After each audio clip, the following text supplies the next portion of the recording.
സെറ്റിൽ എന്തെങ്കിലും hierarchy system ഉണ്ടായിട്ടുണ്ടെന്ന് തോന്നുന്നുണ്ടോ?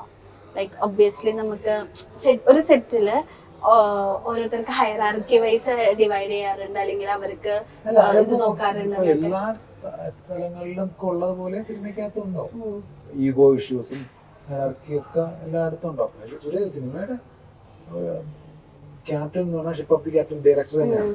Captain പുള്ളി തന്നെയാണ്, സിനിമയുടെ ക്യാപ്റ്റൻ ഡയറക്ടറാണ്. അവിടെ നിന്ന് എല്ലാവർക്കും എല്ലാ സ്ഥാപനങ്ങളിലുള്ള ഒരു പൊസിഷൻസ് ഒക്കെ ഉണ്ട്.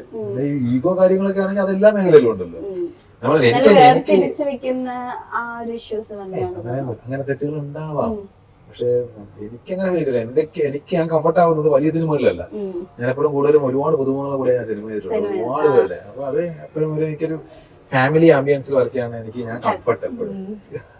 ഓക്കെ, അപ്പൊ നമ്മുടെ സിനിമ ഇങ്ങനെ റിലീസിന് ഒരുങ്ങി റെഡി ചെയ്ത് നിൽക്കുവാണ്. എന്താ നമ്മുടെ പ്രേക്ഷകരോട് പറയാനുള്ളത്?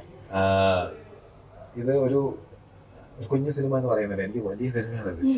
അപ്പൊ ഒരുപാട് വലിയ സിനിമകൾ വിജയിപ്പിച്ചിട്ടുള്ള നമ്മുടെ സ്നേഹമുള്ള ഓഡിയൻസ് പ്രേക്ഷകര് ഈ സിനിമയും കാണണം. ഒരുപാട് വലിയ സിനിമകൾ വിജയിപ്പിച്ചതിന്റെ കൂട്ടത്തിൽ ഇതും കൂടി ഈ എന്റെ കുഞ്ഞു വലിയ സിനിമയെ വിളിച്ച് കയറ്റണം, അനുഗ്രഹിക്കണം. അതെ, അഭി പറഞ്ഞ പോലെ തന്നെ സിനിമ വൻ വിജയകരമായിട്ട് ആശംസിക്കുന്നു.